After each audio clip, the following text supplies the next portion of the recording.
vais vous demander à tous de résumer peut-être en 1 minute les thèmes qui n'ont pas été abordés, qui vous semblent importants à mettre en avant dans le programme et qui vont régir la relation que vous aurez avec le MEDEF.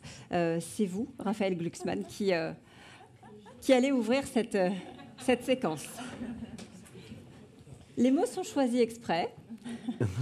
Déjà, je voudrais vous remercier de votre patience, parce que c'était long. J'espère que c'était quand même intéressant. Je pense qu'il y a des nuances qui se sont exprimées de manière très claire et très nette. Et j'aimerais aussi vous dire que tout le projet que nous portons s'est fondé sur une idée simple. Nous devons redevenir maîtres de notre destin à l'échelle européenne. Et nous ne pourrons le faire qu'à l'échelle européenne. Et donc, cette puissance écologique européenne que nous voulons créer, c'est une puissance qui fixera un cap clair. Et ce dont on manque aujourd'hui, avant tout, c'est d'une visibilité à long terme. C'est d'un projet à long terme. Toutes les normes et toutes les paperasses deviennent plus acceptables quand on sait où on va et quand on voit où on se dirige. Et donc cette puissance écologique européenne, elle fixera un cap clair.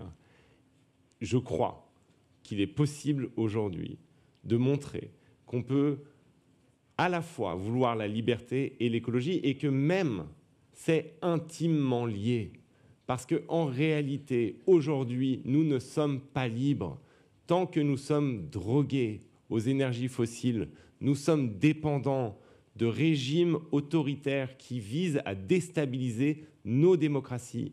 Tant que nous sommes à ce point dépendants des productions chinoises, eh bien nous sommes dépendants d'un régime qui vise à déstabiliser notre démocratie. Et donc c'est une question à la fois géopolitique, écologique et économique. Cette révolution écologique, ce sera une émancipation et une libération, et ce sera aussi une grande aventure économique. Et donc nous la mènerons ensemble. Merci beaucoup, Raphaël Glucksmann. Valérie Hayé, c'est à vous.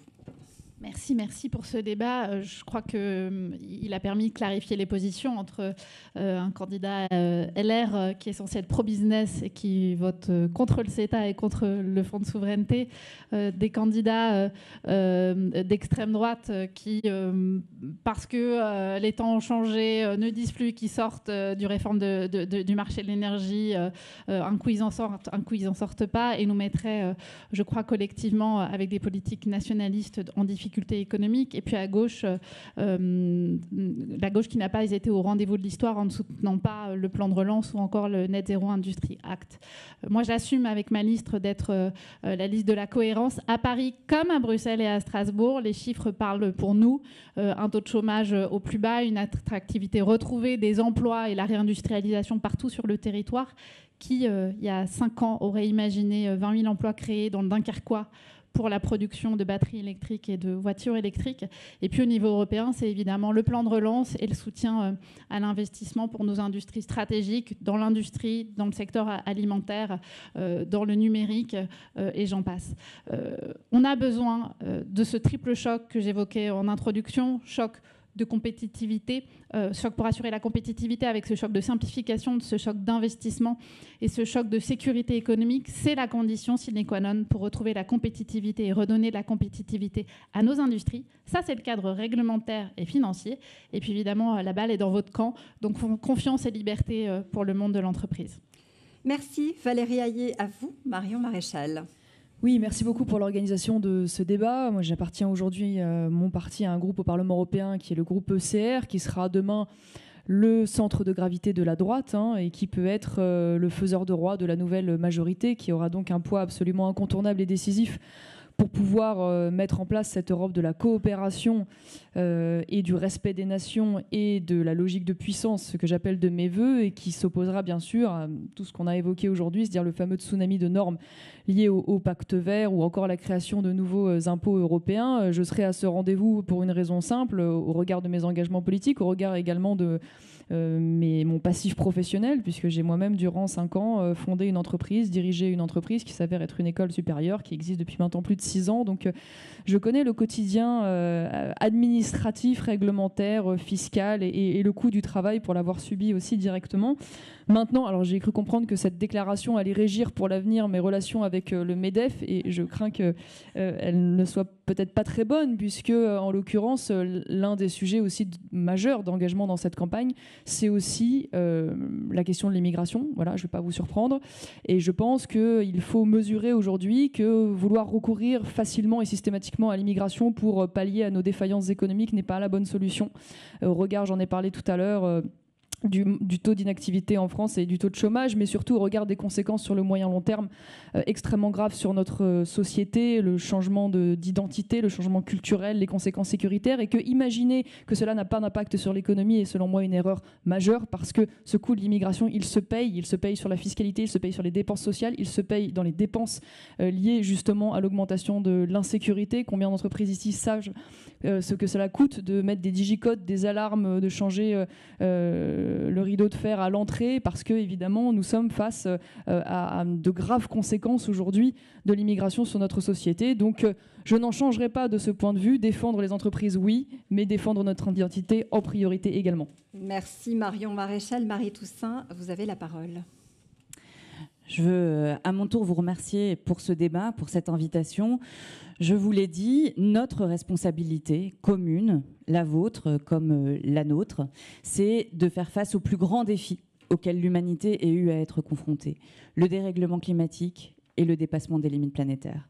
Cet enjeu-là, il passe par l'économie. L'économie est la mère de toutes les batailles, et évidemment, l'Europe est la bonne échelle pour répondre à ce défi planétaire qui est la transformation de l'économie, pour la mettre au service de l'intérêt général et de la planète.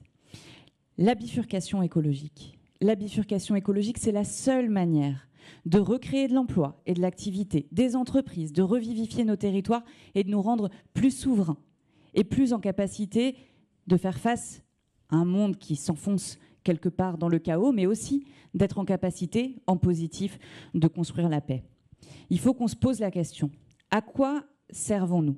Est-ce que l'Europe, qui a la traîne en matière de transition énergétique, est capable d'en devenir leader au niveau mondial ? Est-ce que l'Europe est en capacité de devenir une championne planétaire de la dépollution du monde, un secteur dans lequel, vu l'étendue des dégâts, il y aura des emplois, non pas pour des décennies, mais pour des siècles ? Eh bien, je crois, moi, que la réponse est oui. Mais je crois que si nous voulons atteindre cet objectif, eh bien, il faut un cap qui soit clair. Il faut de la lisibilité. Il ne faut pas revenir en arrière à la moindre bourrasque comme le fait la majorité politique européenne. Les seuls à vous proposer en constance et en cohérence un cap clair pour la transition écologique, à vous proposer tant l'accompagnement industriel que l'accompagnement social et une simplification qui veut dire moins de bureaucratie mais toujours plus d'ambition pour tourner l'économie vers les produits vertueux, eh bien ce sont les écologistes. Alors on n'est peut-être pas d'accord sur tout. Et puis peut-être que quand on partira, on ne sera pas nécessairement encore copains. Mais ce n'est pas grave parce que ce défi, il est tellement élevé que nous devons y répondre ensemble et donc s'entendre sur ces objectifs et ces trajectoires. Encore une fois, c'est notre responsabilité commune. Merci beaucoup, Manon Aubry, c'est à vous. Merci beaucoup, merci pour ce débat et cet échange. En conclusion, je voudrais parler d'un sujet qui me tient particulièrement à cœur et je reprends un peu mon ancienne casquette de responsable de plaidoyer pour l'ONG Oxfam sur la lutte contre l'évasion fiscale. Je voudrais vous parler d'équité fiscale, puisque les petites entreprises payent en moyenne 6 points de plus d'impôts que les très grandes entreprises multinationales. Et encore, c'est une moyenne. Tout le monde comprend aisément que le bar au coin de la rue n'a pas de filiale au Luxembourg, Starbucks si. La librairie au coin de la rue n'a pas de filiale dans les paradis fiscaux et Amazon oui, et que ça crée de la concurrence déloyale puisqu'il a beaucoup été question aujourd'hui de compétitivité. Et c'était une des raisons pour lesquelles on demandait au niveau européen de la transparence fiscale pour les très grandes entreprises multinationales multinationales pour qu'on sache combien d'impôts elles payent et si ça correspond à leur activité économique réelle. On ne demandait pas la lune, on demandait juste ce minimum de transparence pour rétablir de l'équité fiscale. Et malheureusement, ce texte a été dilué et je voudrais un peu vous faire part de ce cri du cœur en cette conclusion. Et peut-être que c'est le deuxième moment où je vais casser l'ambiance parce que, en réalité, si ce texte a été dilué et si cette transparence n'est pas véritablement opérationnelle et donc ne permettra pas de rétablir de l'équité fiscale, c'est parce que la France est intervenue et on a découvert que son document de positionnement, il avait été écrit par, je crois, la responsable fiscalité du MEDEF. En tout cas, c'était des révélations qui avaient été faites par des journalistes du Monde et de Contexte. Et puisque cette discussion aujourd'hui doit nous permettre de réguler nos relations futures, moi, je nous invite collectivement à faire ce travail dans le cadre d'auditions publiques et à vous auditionner au Parlement européen et qu'on discute ensemble de comment on va rétablir de l'équité fiscale entre les petites entreprises qui payent souvent beaucoup plus d'impôts que les très grandes entreprises multinationales. Et de ce point de vue-là, l'harmonisation fiscale au niveau européen sera utile. Donc j'espère que plutôt que des petits mots susurrés à l'oreille du gouvernement français, on aura l'occasion d'avoir ce type d'échange public parce que je pense que dans une démocratie, c'est sain. Merci beaucoup. Je pense que le débat va se poursuivre en dehors de la scène, bien sûr. Jordan Bardella, c'est à vous. Bon, je vais tâcher d'être un peu plus raisonnable. Je pense que d'abord, merci Monsieur le Président, merci au MEDEF pour l'organisation de cet échange. Je pense que nous allons vivre durablement dans un monde en crise qui va nécessiter des adaptations. Nous l'avons vu en 5 ans avec la crise du Covid, l'inflation, évidemment énergétique et alimentaire, le retour de la guerre à 3 heures de vol de Paris et évidemment des tensions toujours plus importantes au regard de la situation que nous avons vécue ces derniers mois au Proche et au Moyen-Orient. Dans ce monde instable et plein de troubles qui vient, je pense que les milieux économiques, au premier desquels évidemment les entreprises, ont besoin de stabilité, ont besoin de lisibilité et ont surtout besoin de confiance avec les décideurs démocratiquement élus qui vont être amenés dans les prochaines années à diriger dans les tempêtes. Je pense que la France et l'Europe sont un tournant de leur histoire, au cœur d'un nouveau paradigme, non plus, je crois, entre la droite et la gauche, mais entre ceux qui croient encore dans l'esprit de puissance et dans la croissance, et les partisans de la décroissance, et donc du délitement et de la dépendance à tous les vents mauvais de la mondialisation. Moi, je refuse cet effacement de la France. Je refuse que l'Europe sorte de l'histoire. Je pense que nous avons un pays avec des atouts et des ressources absolument formidables, mais qu'aucune grande puissance économique ne réussit dans la mondialisation en se reniant. Toutes les grandes puissances protègent leur marché intérieur, défendent leurs intérêts et utilisent des armes économiques qui sont les armes qui leur permettent précisément d'être compétitives dans l'économie mondiale au XXIe siècle. On a beaucoup parlé des États-Unis. Je pense que les Américains ont compris une chose, c'est que les entreprises créent de la valeur, c'est qu'elles créent de la richesse. Ils ont fait le choix, peut-être plus que d'autres pays, de leur faire confiance. Et je pense que sans nos entreprises, la France s'éteint, mais qu'avec nos entreprises, la France peut tout. Merci, Jordan Bardella. François-Xavier Bellamy, c'est à vous de conclure. Merci beaucoup, merci encore pour cet échange. Et je pense qu'il était important. L'élection européenne qui vient, elle va être décisive. Et je pense que pour notre continent tout entier, c'est le moment de revenir au réel. Revenir à la réalité, c'est aussi vous dire simplement ce que vous aurez pu voir aujourd'hui, que la réalité du clivage au Parlement européen, elle est assez éloignée de nos débats franco-français. La réalité du clivage démocratique, légitime, qui fait la vie de nos sociétés, au Parlement européen, elle se fait entre la droite et la gauche. Elle se fait entre le groupe de M. Glucksmann, le groupe socialiste, et le mien, le PPE, le groupe de la droite européenne. Et au fond, ce que nous aurons vécu au cours de ce mandat, c'est le fait que Valérie Hayé le reconnaissait en commençant, 90-80%, en tous les cas, elle se sent proche des socialistes. Et de fait, vous avez voté en permanence pour cet agenda de décroissance. C'est aussi pour ça, justement, que non, il n'y a pas de coalition au Parlement européen. Et on aura vu les oppositions se former depuis le moteur thermique jusqu'à l'énergie nucléaire, depuis l'addition de normes jusqu'à la question de cette fuite en avant dans la spirale de la dette. Nous aurons été opposés sur ces sujets fondamentaux. Aujourd'hui, il faut qu'on arrive à trancher. Et vous voyez, je suis convaincu qu'on a des objectifs communs, j'en doute pas un seul instant. On a des objectifs communs, mais des manières très différentes de voir comment les atteindre. Nous croyons que la transition écologique, la transition environnementale, nous croyons que le retour à une forme de prospérité, le respect des droits sociaux, tout cela ne se fera pas par la planification, par la protection, par la multiplication des contraintes, des murs économiques, par l'empilement des dettes et l'addition de la fiscalité. Nous croyons au contraire que tout cela se fera par la liberté. Et nous rappelons, et nous n'avons cessé de rappeler au cours de ce mandat au Parlement européen, que toute valeur, tout emploi créé, toute richesse produite se fait dans les entreprises et par elles. Et que le premier devoir que nous ayons aujourd'hui, c'est de laisser les gens travailler et de les laisser créer de la valeur et créer de l'emploi.